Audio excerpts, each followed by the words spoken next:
Right, I just made a video just now and I was waffling for a lot of it. I only filmed up for about 12 minutes. But I'm gonna open this video up and actually talk about something, an actual purposeful video. Because the video I was just making, it was just so abstractly stupid and it was just so sporadic with no topic or no basis. So I'm going to make this video, and this video is going to be about everyone will always compare your situation to theirs and always compare your situation to what you say you're going to be in the future, and they'll compare your situation to their idols. And why ultimately you should really refrain on telling many people your goals, or just refrain on telling people your aspirations unless these people actually know you and actually support you. Which even then, you don't know who supports you and who doesn't. So I wanted to start off by saying, I say on this YouTube channel all my goals and my aspirations because I don't care ultimately about who watches it, because there's not a lot of people who watch this channel right now. I don't care about really anything. I don't really hold any emotional attachment to this channel. I upload a video and I pretend like it doesn't exist. Like I say in every one of my videos, or most of them, this is like a personal journal for me, so I'll just say my aspirations and my goals quite loosely and freely. But to a person, I won't. To anyone that knows me, I won't. I'll be a closed book in that sense. Basically, picture this, right? Picture you and me, right? My name is Kai, so if I tell you my goals and I tell you my aspirations, 9 times out of 10, most people, that's why I say 9 times out of 10, 9 times out of 10, most people are going to judge you for how you currently are, right? So they're going to be like, well, look, I say I'm going to be a millionaire, you say in your mind, out your actual mouth, it doesn't matter. You'll be thinking, well, no, you're not. Look at your current situation. You're just chatting shit. And then them saying that, them thinking that, it literally manifests that you will fail. It generally just manifests that you literally just fail. Because we can all agree that manifestations are both positive and negative. If you're thinking something positive, you want to manifest something positive, vice versa. So someone literally thinking about your downfall and taking a piss out of you will hold a significant impact on your goals. And all this will come up as is obstacles. So say for example, right, you tell a person your goals, you tell a person you're going to be a millionaire, or you tell a person I'm going to have a clothing brand, or you tell somebody absolutely anything that you want to achieve to do. This person will bring into existence an obstacle for you. And it is whether that obstacle is tough enough to defeat you or not, depending on the person's energy that they're putting out, and depending on how strong the energy that they are trying to stop you in your goals. So say if there's someone that you've told, there's someone that's found out absolutely hates you and generally wants you to fail, the obstacle that they manifest will be subsequently greater than anybody else. It's the same thing vice versa with somebody who's positive, somebody who actually loves you and really wants you to win. They will give you more support and enlightenment on your journey than anybody else because of their genuine love for you and your purpose and your journey. But back to the negative person who's saying ill things about you and your journey, ultimately it's your fault. Because you shouldn't be blurting about your goals. If someone asks about your goals, you keep it in a niche way. You don't necessarily have to blurt out, I'm going to be here, I'm going to do this, I'm going to do that. You can still say your goals and say you're an ambitious person. However, there's no point in really going into grave detail unless this person is going to help you achieve that. It's the way I see it, just me personally. So, this person who says you're not going to be a millionaire, man, look at your situation now. The obstacle may be small. The obstacle may just be a demon latches onto your brain. When I say a demon, I just mean thoughts. So, say for example, you tell me, right, you say, I'm going to be a millionaire. I say, oh man, no, you're not. Shut up, man. What's your plan? And you say, I'm not sure yet, but I'm going to figure it out. See, you don't even know, do you? Don't even have a plan. You fucking idiot. You don't even have a plan to be a millionaire. You don't even know what to do. Ultimately, what's your grades? Or they'll say, you know, what are you doing right now that's going to make you a millionaire? And then you're going to be left clueless, maybe because you haven't thought about it that far. And ultimately, sort of crush your delusional mind or your aspiring mind. So the first obstacle that they instantly put in your brain is a limiting belief. And that in itself is a test. So this person is coming to your life. So you're thinking, I'm going to be a millionaire. I'm going to be a millionaire. Me personally, I've actually got a plan, a business plan for the next 10 years. And I'm putting this each day, thinking about it, through my meditations, thinking about it, through when I'm working out, through when I'm chilling, although I may get a bit distracted, which is going to happen, especially when I'm not seeing any progress right now. I say progress right now, I haven't actually probably started it yet, because I'm waiting for the capital to start the business. I'm waiting for, it's a business between me and my father, me and my stepdad, but he is basically my dad, so me and my dad, and me and him starting this business, waiting for him to accumulate the money so we can start this business and actually get this moving and pushing forward. So that's ultimately what I'm waiting for. But we've actually got a completely definitive plan before anyone wants to sit there and say I don't or whatever. But ultimately, you're sitting there manifesting, thinking I'm going to be a millionaire. The universe is going to test you on how much you firmly believe that by sending a person to sort of taunt you, or send you a person to intimidate you of your own goals or your own aspirations. Someone's going to come over and distract you. Someone's going to come over and be like, well, ultimately, you're not going to achieve fuck all.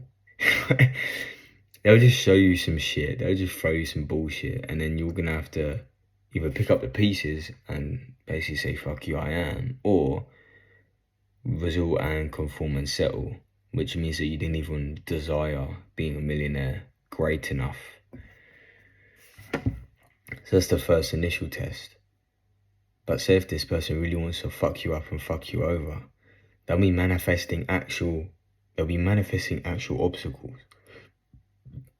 And like actual obstacles. Like your business that fails is actually because this person has manifested your business to fail. And because their energy is decently strong, you actually have to put effort in to fix it. So the more people you tell about your goals, the more risk you have. It's like, are you going to risk it for a biscuit? Because, like I said, it's the same vice versa, right? You tell somebody your goals and this person has the same goals as you, and this person says, you know what, I'm going to fucking help this guy and this guy's going to help me. And you both bunk on each other and you both get there times 2, innit? Just twice as quickly.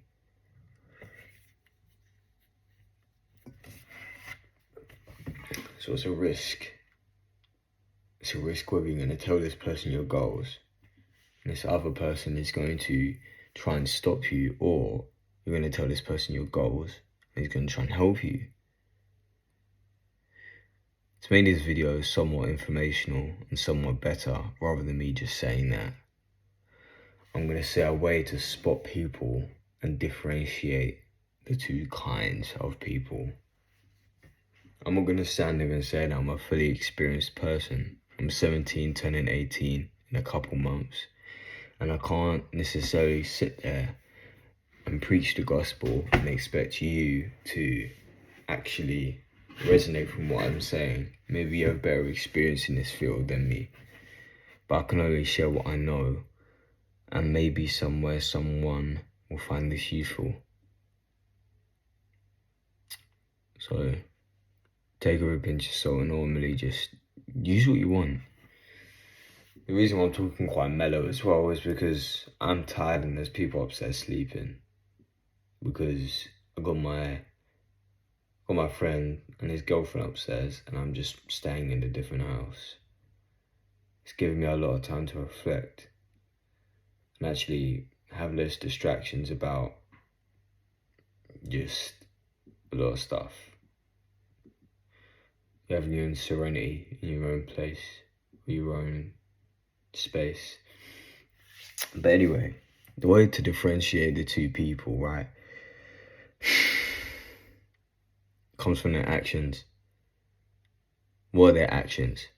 Are their actions aligning with your actions? Are your actions aligning with what you want out of your life? If you're around people or you're around a girlfriend or a boyfriend or whatever, if you're around people who are putting actionable steps into their future and their future doesn't align with yours, why are you going to tell them absolutely anything? And why are you even with them? You have to really think about it. If you are with someone or you're around people who are making actionable steps that are not aligning with your future and where you want to be, why are you with them? For example, if you want to be a bodybuilder, right? You need to be at the gym. Okay, scrap that bodybuilder example. If you want to be a millionaire, because that's something we can all compare to. The reason why I said scrap the other one is because not everyone wants to be a bodybuilder. Most people on this probably want to be a millionaire, so it's more comparable and relatable. So you want to be a millionaire and you've got a group of friends. You're making actionable steps to become a millionaire. You're making actionable steps to learning, to gaining, to progressing, and actionable steps in actually becoming one. They're your actionable steps. And the friends you're around are making actionable steps of being a crackhead. And so you're a girl, you know what I mean? Like actionable steps of just being, a willy muncher, just a dick gobbler, a fucking semen eater, a child destroyer. That's what they are. Like, they're making actionable steps in that departure of life. So realistically, if you're around someone that isn't making actionable steps in becoming a millionaire, the same as you want to become a millionaire, I want to become a millionaire. He or she, whatever, she wants to become a fucking dick gobbler. And she's going to be making actionable steps to that departure of life. So I'm in a group of people. I'm making actionable steps to become a millionaire. And the other boys in the group they're smoking all the time. That's an actionable step to being a crackhead. They're, sitting around doing absolutely nothing. That's actionable steps of being a poor broke person all their life, staying in their council flat with their mum. They've called out their mum's pussy just to sit there and smoke. Like, it's actually crazy. It's like, the girls that they fuck, they smell of fish, and it's horrible. And they just smell of, weed and cigarettes, and their breath stinks, and they got black gums. Like, you know what I mean? It's fucking atrocious. They're their actionable steps. And your future does not align with theirs. So why are you with them?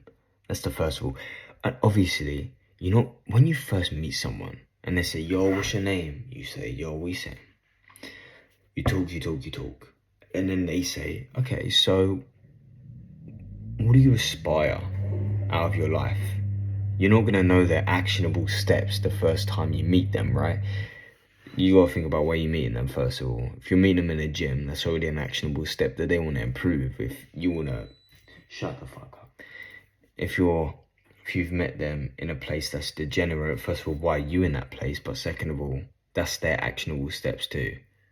So you got to determine where they are. Shut the fuck up, man.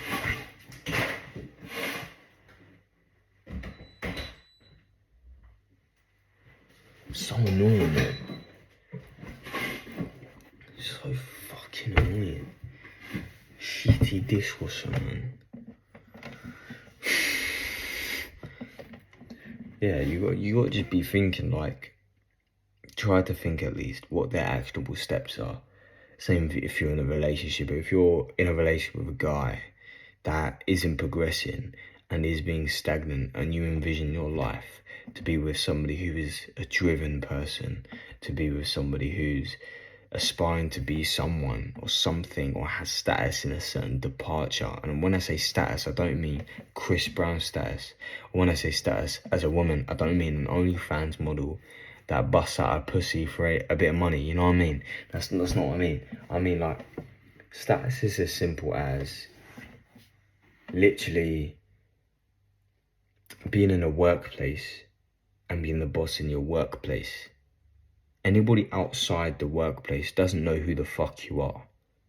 But everyone inside the workplace, you are the leader of, and you are the king.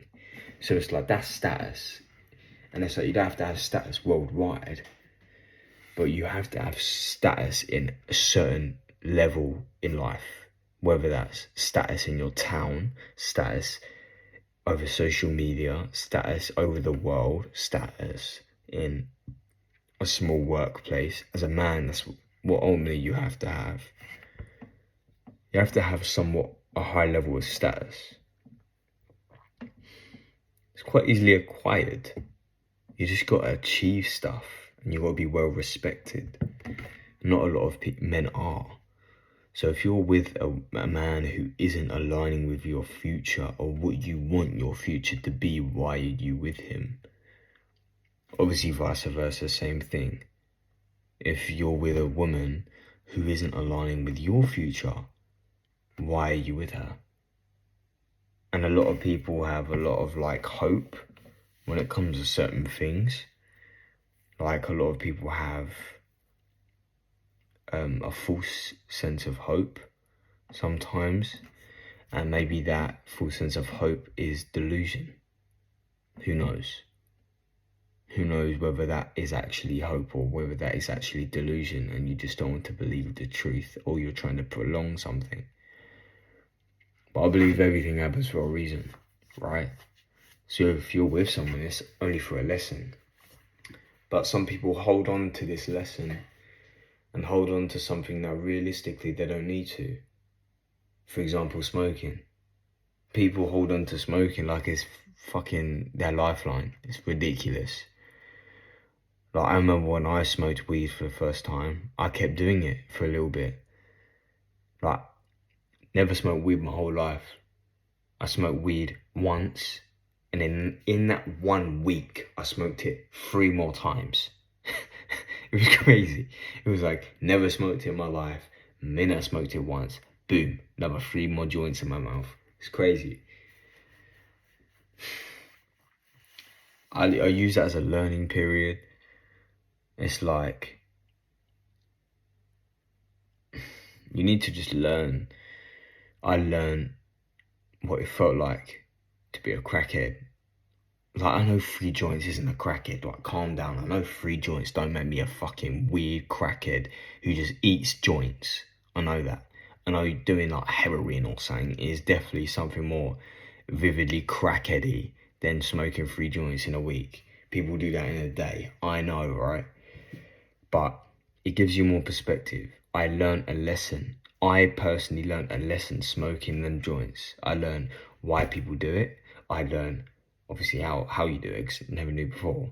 I learned the kind of people you're around when you do it. I learned a lot of different things that I learned.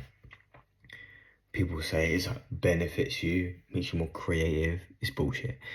In my personal opinion, it's fucking bullshit. I think it's a coping mechanism. Oh yeah, I'm more creative when I'm smoking. Realistically, you've got that creativity without you smoking. You just need to dull these distractions that you're having and that you have. Think of it, people only smoke weed when there's something bad going on in their life. When I smoked weed, it's because I generally didn't feel fulfilled in absolutely anything that I was doing. It's because you're trying to escape your reality. That's what you're trying to do. Ultimately, that's what it is. And a lot of people just can't confess that. A lot of people just can't actually admit that that is the truth. Oh, okay, that was good. But I learned a lot of things from smoking, but I never stayed attached to it. I learned the lesson and I brushed it off and I kept it moving. Sometimes with people, you're supposed to learn a lesson, you're supposed to keep it moving.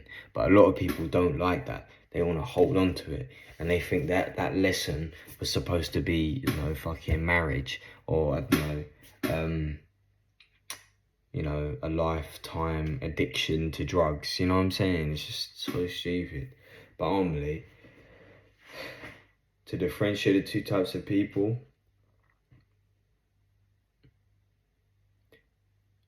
it's all usually intuition as well. I have strong intuition, so I can just say intuition.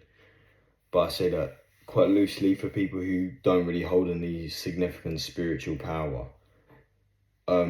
Just look at this person in the eyes, just looking directly in the eyes. They say, oh, what are your aspirations? I say, look, I don't know you well enough. I keep my aspirations quite tight to me.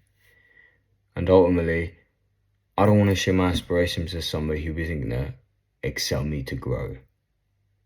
I don't know you well enough to tell you my ins and outs of my life or the ins and outs of where I'm going to be in the future. However, I would like to know what your aspirations are to see if they align with mine. Boom. Guess what? And then you got them talking about themselves. And then they're going to tell you their aspirations. And if they don't know, that's already, I said that's a red flag, but it's not necessarily a red flag. It's just that means that they're not at the same stage as you, because you are at the stage where you know roughly where you want to be at and where you want to go. If they're not at that stage yet, it means that they still need some more developing, and that's perfectly fine. And unless you're going to bring them up, there's no point wasting your time. I think with certain people, a lot of people loosely say I'm going to be a millionaire. Like, it's actually quite annoying. And I'm definitely one of those kids who do it, but ultimately, I was actually born into it. And call me arrogant, whatever. Call it bullshit, whatever. But I was actually born to succeed. And I say that because it's like I have something watching over me. And I don't say that because I'm an arrogant cunt, even though I am, to a certain degree. I say that because all the information I've accomplished, all the information I've accumulated, the lifestyle I'm living, the things I'm able to say, and the experiences, stuff like that, all this knowledge that I've gained, me learning how to meditate, me knowing the things I know, no one taught me them except myself. It all came from within. Nothing else influenced me. Nothing else. Like, literally, I meditated off my own back.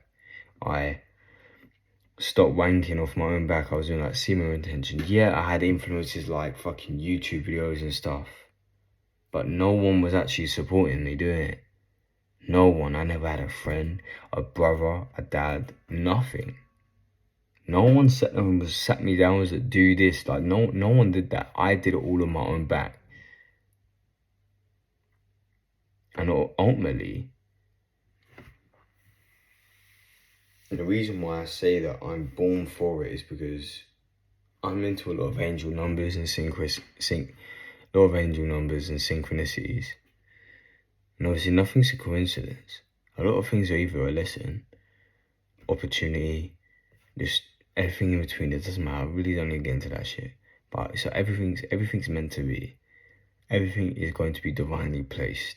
And I was literally born on the abundance day, on the abundance month. If you look up what 808 means, it means abundance. It means abundance. The number 8 is abundance. The number 8 is about money. Number 8 is about status, wealth, stuff like that. And I'm not saying I'm going to win just because I have an 8 in my birthday. That's what I'm going to say. It's not what I'm going to say. It's about how everything is congruent. Everything is congruent. Everything. How the fact that I was born on the 8th day, on the 8th month, at the time, 808. That's what I got it on my necklace. At the time, 808. 3 8s. I was born in 2005. So, it's not an 8. But ultimately, I was literally born on the abundance days, on the abundance time, right? And then as I grow up, a lot of stuff happens. And I have this deep spiritual connection. And then I develop, and in the past 3 years, I've developed more than somebody would in the past 5-6 years. And so I'm at a hyper stage of growth. A hyper stage of growth. And everything is congruent. Everything. My mind is shifting in a place of abundance. My meditations are now focusing on blissfulness and openness to learn and silence, instead of fueled with stupid thoughts about money. I have deep blissful moments where I am just blissful, and I'm in a place of complete certainty. It's a weird feeling, and it's a deep sense of knowing in a moment. It's not knowing 24/7. I'm not in a blissful state 24/7. I mean, in a meditation, there'll be a fragment of it where I'm in a state of complete knowing, or in a state of complete serenity. And a lot of people probably going to say, yeah, me too, I meditate and I feel like I'm floating on a cloud or some bullshit. But ultimately, the feeling is not comparable to absolutely anything, because it is a feeling of nothingness. I'm not saying that's why I'm going to succeed either. Like I say, you won't actually know because you don't know me as a person. And even my best friend, even my own mum, even my dad, they don't know me either. Obviously, no one knows everyone. No one knows absolutely anyone, because there's always stuff that we hide and we don't say. But ultimately, it's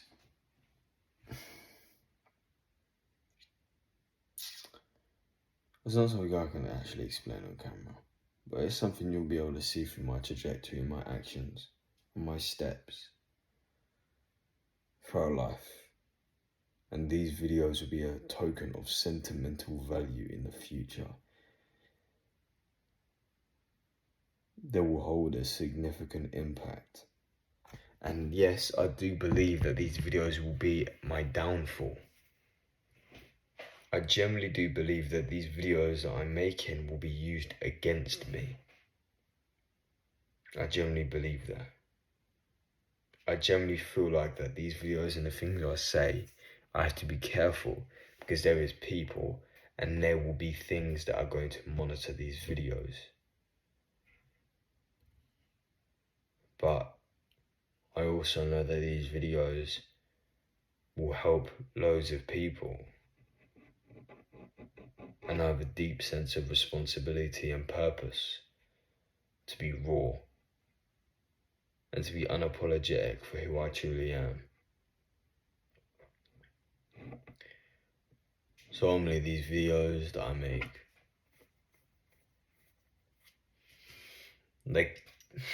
they come from the heart, with no superficial, no deep-rooted agenda entangled in the message. It's just strictly me, unapologetically. But like I say in most of my videos, it's literally just a video for me. And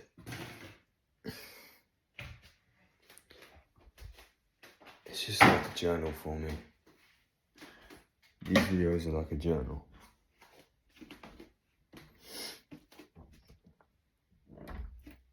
And I just speak to the camera to remember, to recalibrate my thoughts, and to just allow myself to really just speak truly and freely. But this video was long and it was just a lot of bullshit. But if you did listen to this point, I do appreciate you and I do thank you sincerely.